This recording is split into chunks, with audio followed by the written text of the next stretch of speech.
नमस्ते भाइयों। मेरे भाई आप क्लास 9th में हो तो एक पॉइंट याद रखना कि जो आज मैं आपको बता रहा हूँ ना उसको दिल दिमाग में बैठा लेना। और क्योंकि आपको पता है कि अपने चैनल पे कभी भी ना तो स्ट्रेटेजी का ना तो टॉपर ये फलना ढिकाना कुछ भी वीडियोस नहीं आती है। बट राइट नाउ मैं आपके सामने ये वीडियो इसलिए लेकर आ रहा हूँ क्योंकि मैंने बहुत बच्चों को इंस्टाग्राम पर मैसेज देखा और व्हाट्सएप में मैसेज देखा। जैसे ही 10वीं का आपके सामने डेट शीट आई है, आपको भाई सच बता रहा हूँ 9वीं वालों को भी अंदर थोड़ी सी हलचल हो गई है। मैं आपको ईच एंड एवरीथिंग आपको क्लियर कर देता हूँ। अगर एक एवरेज बच्चा हो तो आप कैसे 90 तक अपने आप को खींच के ले जा सकते हो। मैं 100 नहीं कह रहा, पहली बात मैं 100 नहीं कह रहा, मैं सिर्फ 90 तक की बात कर रहा हूं। लेकिन वो आप जब ही कर पाओगे जो आज मैं ये थोड़ी सी बातें मैं बताने वाला हूं, जो सारी चीजें ये सारी चीजें बातें अगर आप इतना समझ जाओगे तो भाई इससे आगे आपको कोई नहीं रोक पाएगा 80 to 90 के बीच में। तो बस अगर जुड़े हो इस वीडियो से तो आप कंप्लीट देखना और इसके बाद अपने आप से एनालाइज करना कि पढ़ना क्या है, आप किस स्टेज पे हो और कहां पहुंचना है आपको। समझ रहे हो बात को? क्लास 9th में हो तो भाई फटाफट से आप लीड लगाओ, हेडफोन लगाओ और चुपचाप से शिद्दत से सुनना। बस जब तक पूरा सुनना नहीं, जब तक उठना नहीं। बस एक ही पॉइंट है, मैं ईच एंड एवरीथिंग क्लियर कर दूंगा। इवन टर्म 2 के अंदर में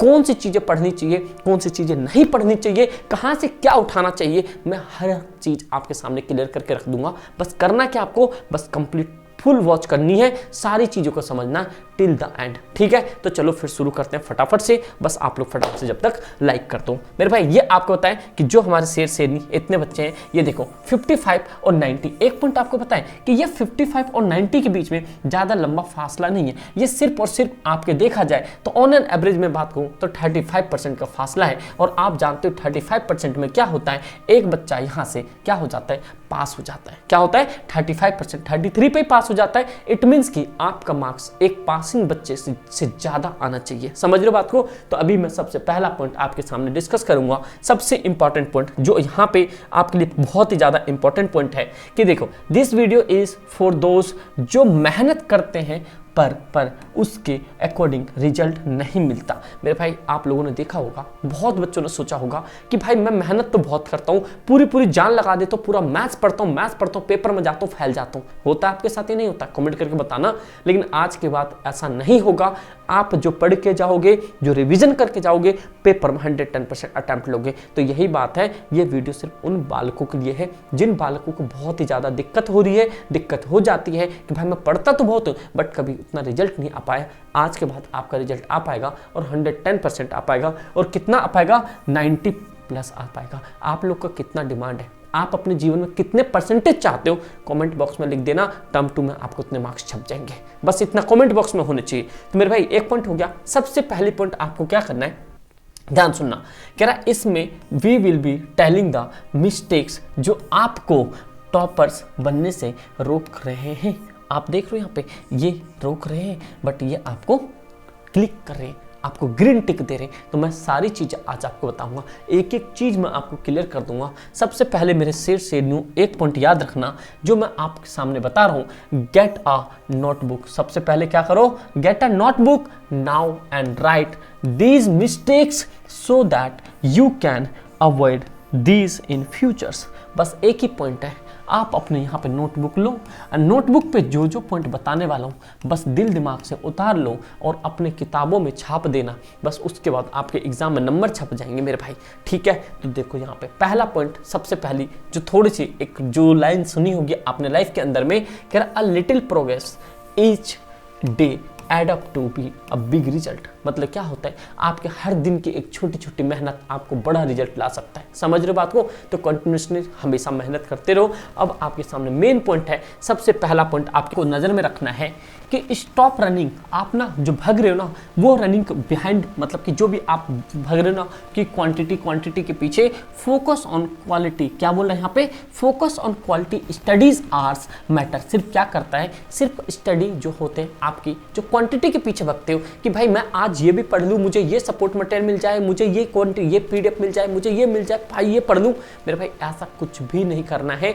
आपको कभी भी क्वांटिटी के पीछे नहीं भागना है। अगर क्लास 10th में 9th के बाद अगर 10th में डंका बजाओगे तो आपको क्वांटिटी के पीछे नहीं भागना है, क्वालिटी के पीछे भागना है कि भैया कौन से क्वेश्चंस मेरे लिए इंपॉर्टेंट है, कौन सी बुक मेरे लिए इंपॉर्टेंट है, क्या मेरे लिए सब कुछ इंपॉर्टेंट है, क्या क्या सारी स्टडी मटेरियल इंपॉर्टेंट है। नहीं मेरे भाई 10 किताब नहीं पढ़नी, एक किताब को 10 बार पढ़नी है। ये होता है एक, मतलब कहते हैं एक टॉपर लेवल की थिंकिंग। समझ रहे हो बात को? तो आपको क्या है, पहली पॉइंट माइंड में ये दिमाग में बिठा लो, चाहे जीवन कॉलेज तक के एग्जाम दे दो, कभी भी आपको क्वालिटी के पीछे, मतलब कहते हैं ना कि क्वांटिटी के पीछे भाग रहे, क्वालिटी के पीछे भागना है, क्वालिटी कंटेंट को उठाना है और क्वालिटी कंटेंट के अंदर में अपना टाइम आवर्स एक्सपेंड करना है। समझ रहे हो बात को? तब पहला पॉइंट आपके सामने ये था। दूसरा पॉइंट है सबसे important, focus on hard subject but do not neglect easy ones. देखो ध्यान सुनो, आपने क्या करते, बहुत बच्चे हमेशा पूरे दिन, देखा होगा मैंने बहुत बार सुना है मैंने भाई कि पूरे दिन मैथ्स पढ़ेंगे, पूरे दिन साइंस पढ़ेंगे, मेरे भाई साथ साथ में यहाँ पे हिंदी को नेगलेक्ट कर देंगे। क्या करेंगे? हिंदी को,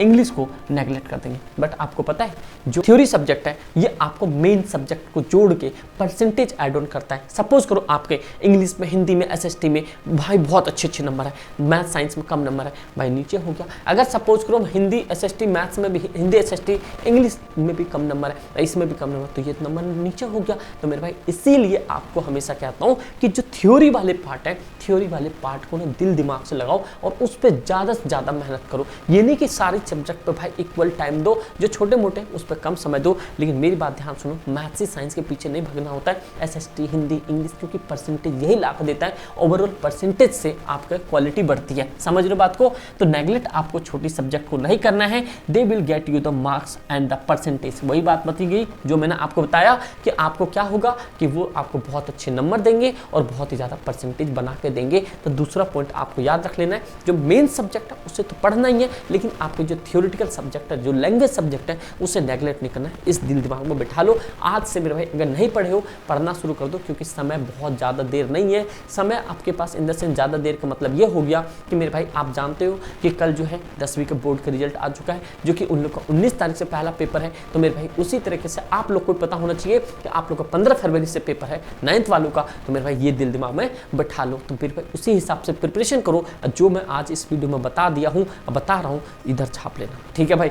नेक्स्ट पॉइंट आपके सामने है कि सीधी बात है, multiple revision is the key to success. ये पॉइंट मैं हमेशा बोलता हुआ आ रहा हूँ, कभी भी किसी चीज के लिए मल्टीपल रिवीजन करो। अगर मल्टीपल रिवीजन करते हो ना, तो भाई वो ना एक की है सक्सेस का। क्यों? क्योंकि देखो, अगर सपोज करो कि आप लोग ना सर्कल का थ्योरम बनाया होगा, सर्कल का थ्योरम बनाया होगा, तो मेरे भाई सर्कल का थ्योरम कर लिया है, तो उस बेस पे आपने क्वेश्चंस भी किए होंगे। तो अगर आपने उस क्वेश्चंस को करके अगर छोड़ दिए हो, सपोज करो आपने हीरोज फॉर्मूला बहुत इजी ले लिया आपने, ठीक है, पहला चैप्टर बहुत इजी ले लिया, पॉलिनोमियल को बहुत इजी ले लिया, मेरे भाई उन सबको भी आपको मल्टीपल टाइम रिवीजन करनी पड़ती है। अगर जब तक उनको मल्टीपल टाइम रिवीजन नहीं करोगे तो वो स्कोर कैसे बनेगा? इसीलिए कह रहा हूँ आपको, सबसे ज़्यादा multiple revision is the key to success. आपके एक जर्नी में, एक सफलता के पीछे मल्टीपल रिवीजन है। अगर आप जितनी प्रैक्टिस करोगे, खास करके अगर आप एसएसटी पढ़ रहे हो, तो एसएसटी के क्वेश्चंस की प्रैक्टिस करो। समझ रहे हो वाइमर रिपब्लिक के क्या क्या फीचर्स थे, फेलियर के क्या क्या फीचर्स थे, उनके मतलब इकोनॉमिक जो वहाँ पे क्राइसिस आए थे क्या फीचर्स थे, ये सारी चीज़ों को लिख के देखो मेरे भाई, लिख के देखो, जब भी आपकी बात बन पाएगी। अभी एक बच्चे का यहाँ पे एक बच्चे का हमारे नियर बाय है, एक क्वीन मैरी स्कूल है, वहाँ पे ना मतलब चल रहा है, एक एग्जाम चल रहा था वहाँ पे, अभी इसका एसएसटी का पेपर हुआ था, उसके अंदर जो अपनी क्लास में बताया सेम तो छपता ही छपता, वो तो आपको पता ही है, चाहे बोर्ड में छाप लो, कहीं पे छाप लो, लेकिन वो भाई उस लड़के को मैंने 3 से 4 बार बोला, इसी को प्रैक्टिस कर, 2 से 3 बार लेके 5-5 नंबर के 2 क्वेश्चन एग्जैक्टली सेम। समझ रहे हो बात को? तो इसलिए लिखना होता मेरे शेरों, समझ गए इस बात को। फिर अगला है, ध्यान से सुनना, कह रहे हैं यहाँ पे questions practice, practice 15 to questions after the every chapter and learn the concept deeply. अब देखो जितनी भी चीज होती है, अब देखो बहुत सारे बच्चे क्या होते हैं कि कोई सा भी क्वेश्चन लगाना शुरू कर देते हैं, लेकिन आपको पता होना चाहिए कि क्या बोला मैंने पीछे आपको, कि सारे क्वेश्चंस के पीछे नहीं भागना है, क्वांटिटी के पीछे नहीं भागना है, क्वालिटी के पीछे भागना है। क्वालिटी ही आपको गेम पर रख देगी। ये पॉइंट समझ रहे हो आपको? तो क्वालिटी क्या है यहाँ पे? क्वालिटी आपके पास ये होना चाहिए कि भाई जो भी चैप्टर मैंने खत्म करे, उस चैप्टर के एनसीईआरटी के एटलीस्ट एग्जाम्पल 2 से 3 बार बना लूँ और एक्सरसाइज के क्वेश्चंस मल्टीपल टाइम बना लूँ। और एक पॉइंट याद रखना, सरफेस एरिया एंड वॉल्यूम मेंसुरेशंस वाले से और आपके सर्कल वाले से और आपके यहाँ और पहले चैप्टर से, पहले से नहीं दूसरे पॉलिनोमियल से, इन तीनों चैप्टर से आपके एनसीईआरटी के ही क्वेश्चंस बनेंगे। इसको दिल दिमाग में बिठा लो। इसलिए एनसीईआरटी के एक्सरसाइज करना मस्ट है, बहुत ही ज्यादा मस्ट है। आपने सैंपल पेपर में भी देखा होगा। अगर आप लोग के कमेंट आएगा तो बस आप लोग बता देना किस सब्जेक्ट का सैंपल पेपर टर्म 2 के लिए जो आई है वो मैं आपको सॉल्व करा दूं। Science, math, SST, English, Hindi जो बोलोगे, बस ज्यादा ज्यादा जिस सब्जेक्ट पे कमेंट हो गया मैं वो सब्जेक्ट का सबसे पहले एमसीक्यू करवा दूंगा, उसको डिटेल के साथ लॉन्ग शॉर्ट क्वेश्चन करवा दूंगा। बस आप सभी का कमेंट होना चाहिए। समझिए सही हो। बस 9th में डंका बजा दो, उसके 10th में तो भाई खड़े हैं, टेंशन मत लेना किसी चीज की। तो आपको यही चीज है, बस कंसेप्ट होता है, एक दिन में एक एक क्वेश्चन करना, लेकिन विद कंसेप्ट करना। समझ रहे हो बात को? तो दिल दिमाग में बैठा कर रखो, समझिए। और 9th चैप्टर जो आपका कहते हैं जो सर्कल है, सर्कल के अंदर में मेरे भाई अगर थ्योरम नहीं किया है तो 9.1 और 9.4 और 9.7 ये सब सर्कल के थ्योरम करके जाना। इस बेस पर क्वेश्चंस आते हैं और खास करके आपके ये वाले क्वेश्चंस हमेशा होते हैं, एक कॉर्ड के ऊपर जो एंगल सब्सटेंट बनता है वो वाला, तो वो मैं बता दूंगा आपको इंपॉर्टेंट क्वेश्चंस के बीच में।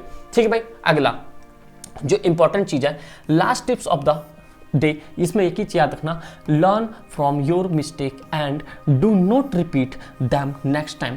आपने अपने जैसे मिड टर्म में कोई गलती की होगी, मेरे भाई आपको क्या बोला, अगर आपने मिड टर्म में कोई गलती की होगी, वो आपका एक मिस्टेक हो गया, उस मिस्टेक से अब आपको सीख लेनी है कि भाई वो मिस्टेक दोबारा नहीं करनी है। क्या बोला? वो मिस्टेक दोबारा नहीं करनी है। सपोज करो आप मैथ्स का पेपर देने गए और मैथ्स के पेपर में आप जाके पजल हो गए, वहां पे फैल गए, मेरे भाई क्या करोगे वहां पे? अब तो वो मिस्टेक हो गई, कोई दिक्कत नहीं हो गई, लेकिन अब आपको सीख होनी चाहिए प्रीवियस मिस्टेक से कि अब मुझे वो मिस्टेक नहीं करनी है। अगर आप कोई चीज लर्न करके गए, वहां भूल गए, तो आपने मल्टीपल टाइम रिवीजन नहीं किया होगा, आपने आंसर राइटिंग नहीं की होगी, तो आपको क्या करना है? आंसर राइटिंग करनी है। समझ लो बात को? तो ये सारी चीजों पे ध्यान रखो, जो प्रीवियस मिस्टेक्स है उस नेक्स्ट मिस्टेक मत होने देना। ये हाँ या ना, मिड टर्म में हमारे जितने भी सेट से में मिस्टेक की थी वो मिस्टेक इस बार नहीं दोहराएंगे। आप लोग कमेंट करके बताना आप लोग से मिड टर्म में किस सब्जेक्ट में मिस्टेक हो गई थी। कमेंट चाहिए मेरे सेट से नहीं, बस आप लोग का इतना। ठीक है भाई, समझ गए यहाँ पे। अगला पॉइंट आपके सामने है क्या?